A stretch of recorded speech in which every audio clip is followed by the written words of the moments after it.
Nashville, good afternoon. Thank you for joining us today for this important announcement, which we're hosting virtually in the interest of public health and safety. My name is Andrea Fanta. I am the interim press secretary to Mayor John Cooper. We'll hear first from Mayor Cooper for today's important announcement, and then from Nashville's new police chief before taking a few questions from members of the news media. At this time, it's my pleasure to introduce you to the 9th mayor of Nashville and Davidson County, Mayor John Cooper.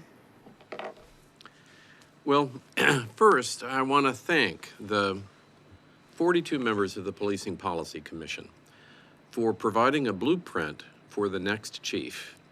And I want to thank the 5-member screening committee and the 5-member interview committee, as well as all the applicants and the outstanding finalists in the national search for the best police chief for Nashville.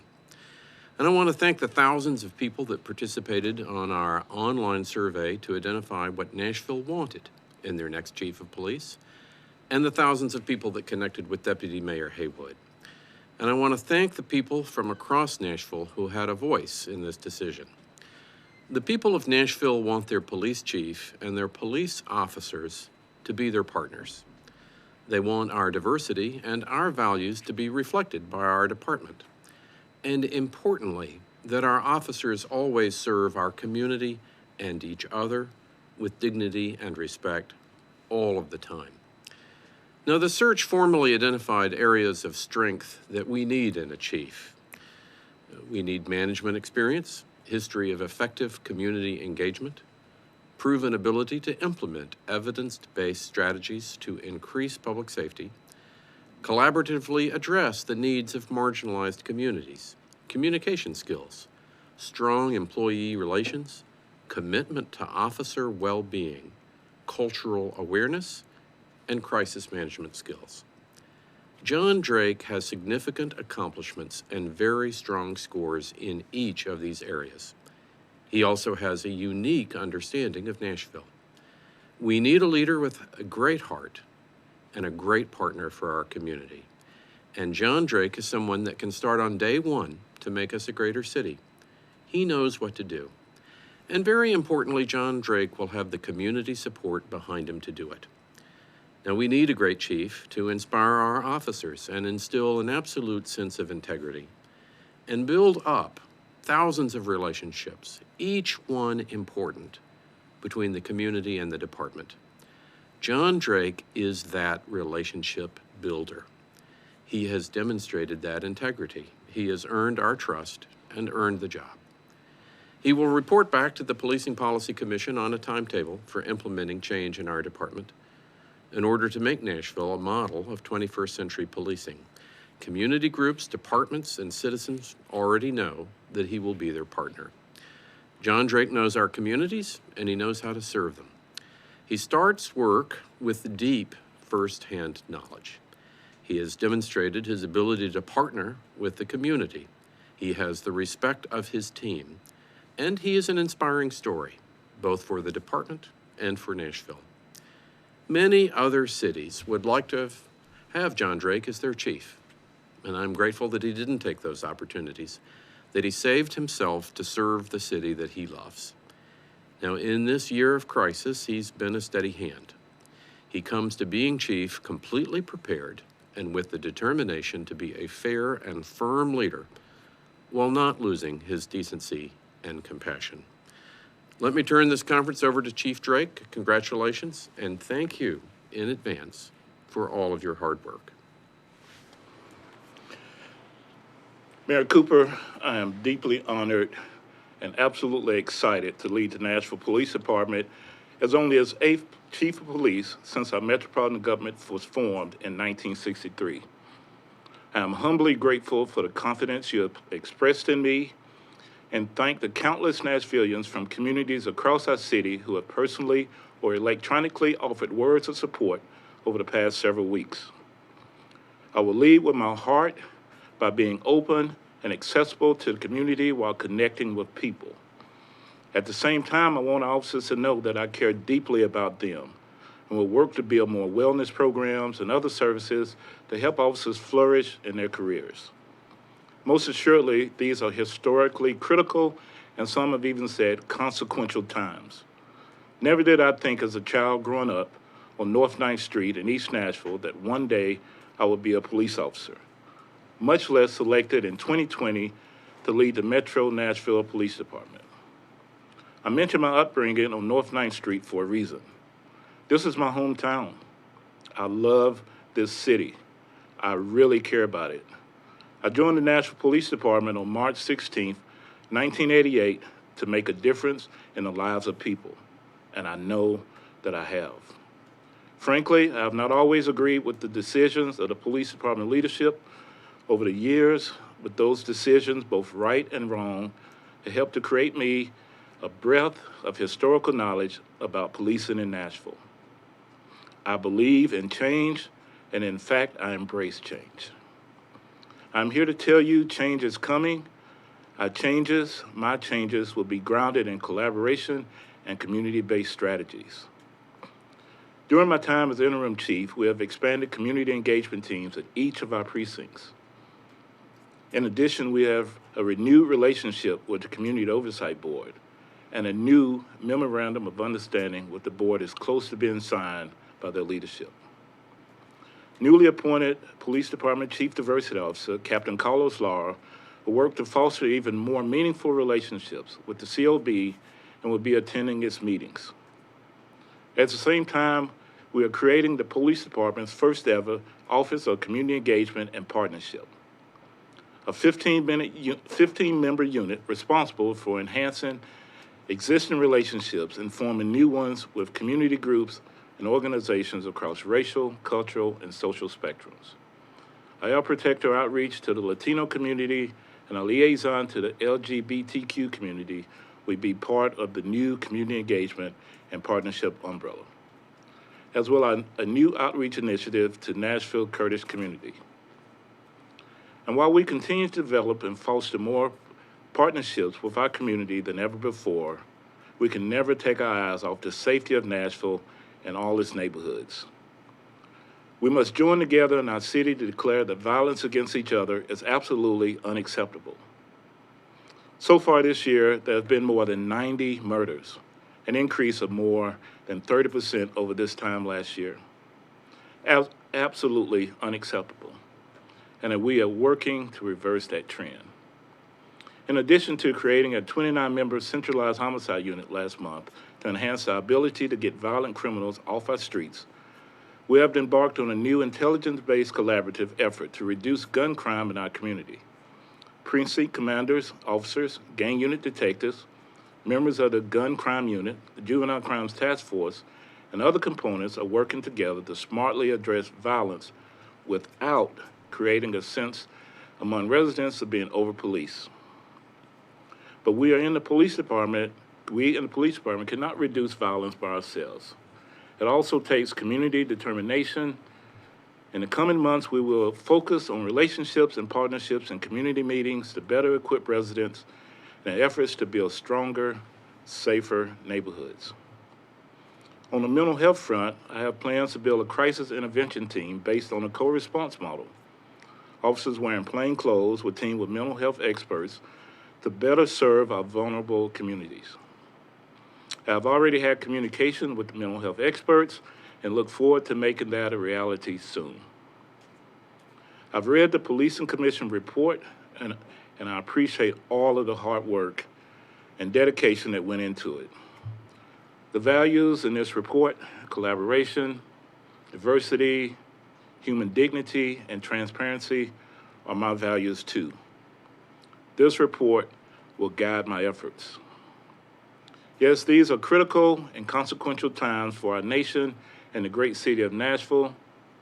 I am privileged to lead a police department of extremely talented and dedicated men and women who care about families and neighborhoods and who, like me, will come to work each day and maintain and trust the confidence of all of Nashville. I thank you for this opportunity. That was Nashville's new police chief, John Drake, and before that, Nashville Mayor John Cooper. Let's take a few questions now from members of the news media. First up is Mariana Prais with Nashville Noticias.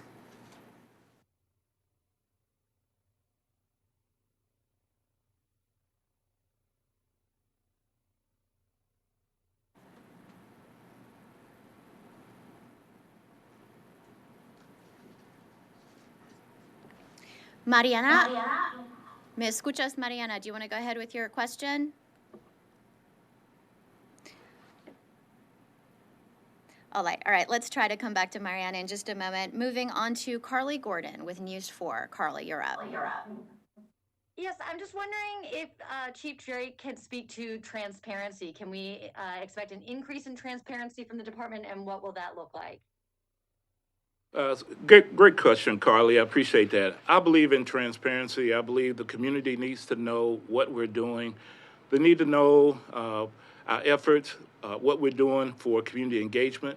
They need to know what we're doing when it concerns use of force, how we're maintaining relationships with the community.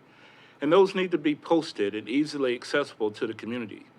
We want to make sure that you don't have to come searching and asking questions. You can actually go to our website, or you can call the police department and get absolutely any information that you want. And we'll add a lot more than what we've had in the past.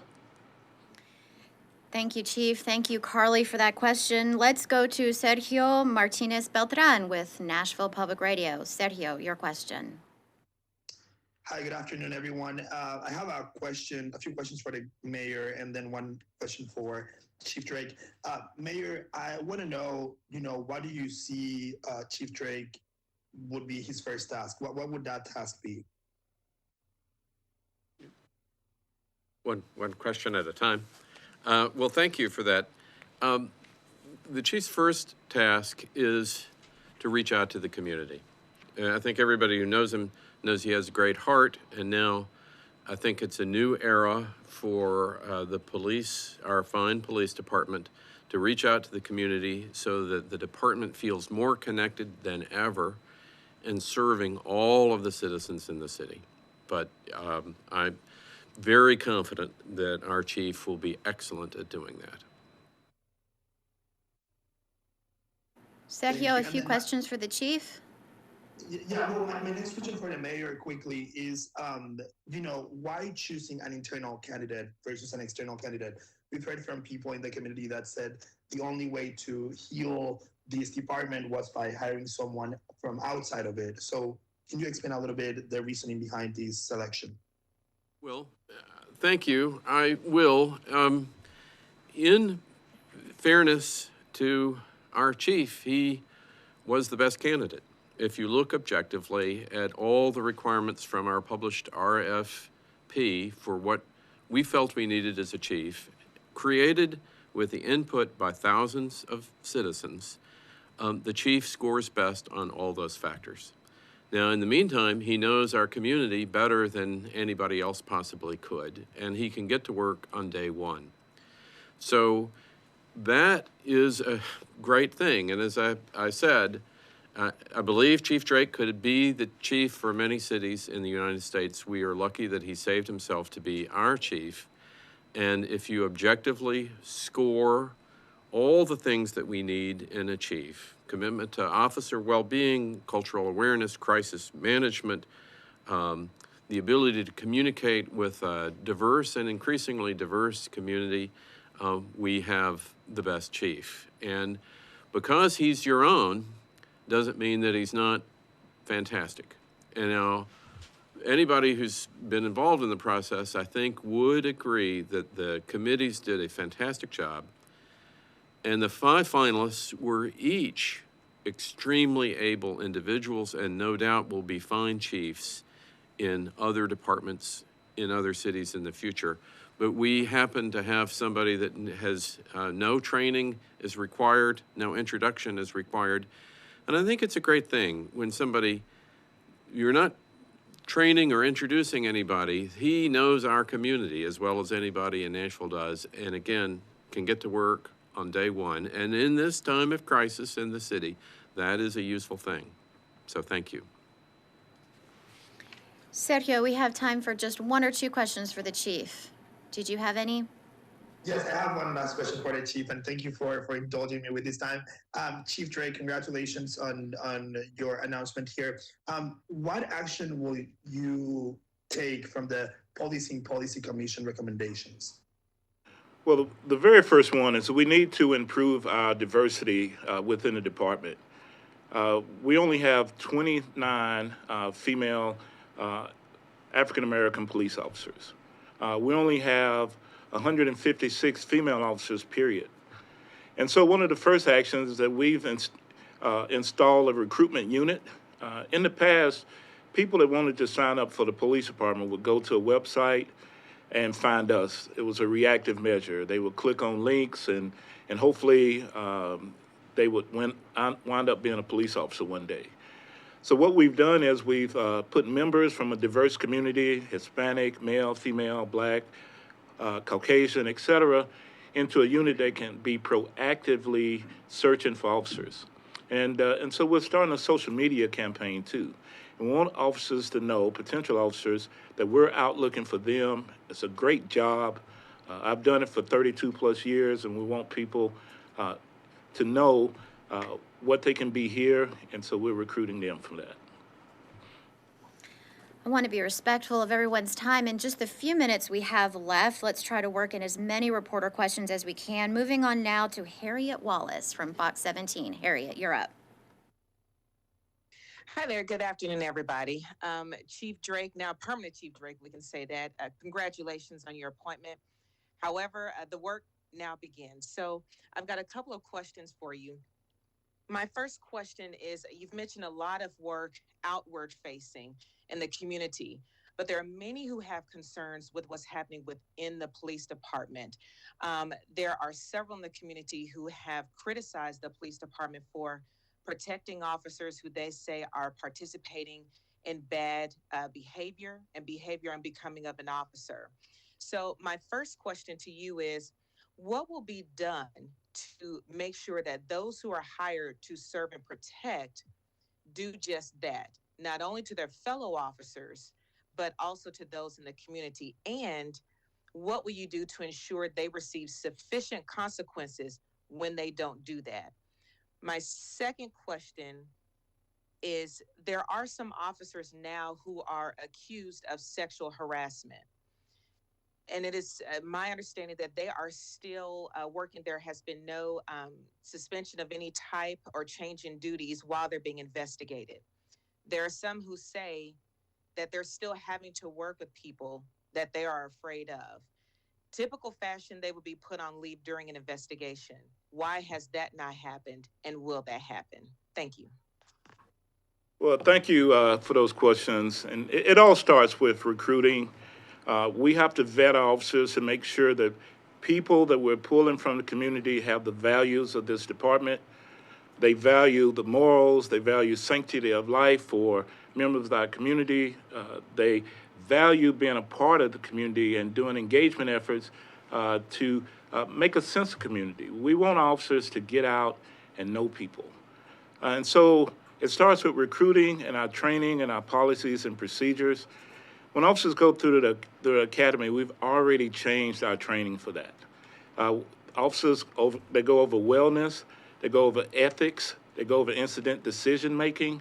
They go over all of this in an effort to make sure they have an external output to the community that's good. So I'm actually already started ensuring consequences for officers that are accused of sexual harassment. I've already suspended some. They've been suspended. And we have officers that's been investigated for sexual harassment. Those have been turned over to an independent agency, the TBI. We're awaiting those findings. Now, those investigations, you ask, why have they not been decommissioned? They had already been investigated to an extent. And so this is like a recanvas of the investigation and looking to see if there was any steps missed or if there were some criminal violations that occurred. And so that's why they're still working. Had this been a new and fresh allegation and they've been investigated by the TBI or any other external means, then they would have been decommissioned. All right, let's move on now to Adam Tamburin with the Tennessean. Adam, your question. Hi, Chief Drake. Good to talk to you. So it's been mentioned already that there are critics within the community who are skeptical of your ability or desire to really pursue aggressive change within the department. But you mentioned you haven't always agreed with the department's top leadership. I wonder if you could tell us a few examples of times where you've disagreed, perhaps under Chief Anderson, and what you would have done differently to give us an idea of how you will approach this job. Okay, absolutely. That's a good question. It's a fair question. Without saying any names, I had a conversation about an investigation that I thought should have received a more severe sanction. That investigation was turned over to someone else. The investigation sanction was not what I would have recommended. It was severely shortened from what I would have done. As many as a sanction where I would have recommended as many as 20 to 30 days, and they got significantly less. And so I would have ensured, and that's not to knock what happened in the past, it's just that I'm going to be different. I'm already looking at all that differently anyway. When we look at sexual harassment and those allegations, that we've started a hotline through the HR department. They can call directly without fear of retaliation. We have a female deputy chief that's meeting with all the female officers here. And they're talking about their worth and their importance and their value that they can contribute to the community. That hasn't happened in the past. We also have the community engagement teams where historically we had flex teams that were proactive.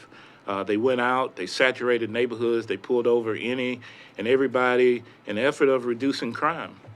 But what really happened is they pulled over residents of Nashville who were trying to go to work, trying to get home to their kids, trying to get to school, etc.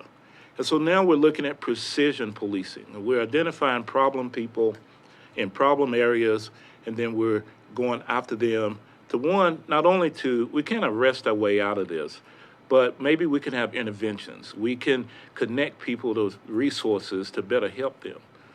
When we look at our displaced citizens of Nashville, the very vulnerable population, and within my first few days, I started a quality of life team.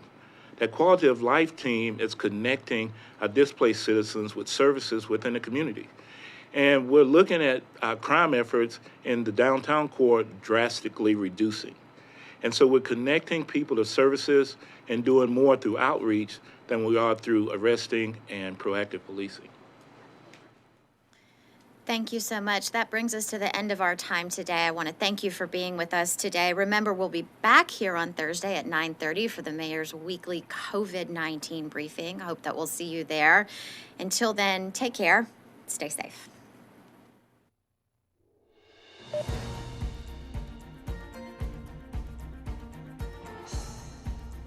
This has been a service of the Metro Nashville Network. If you would like to see this presentation again, or for more information about this and other programs, visit nashville.gov.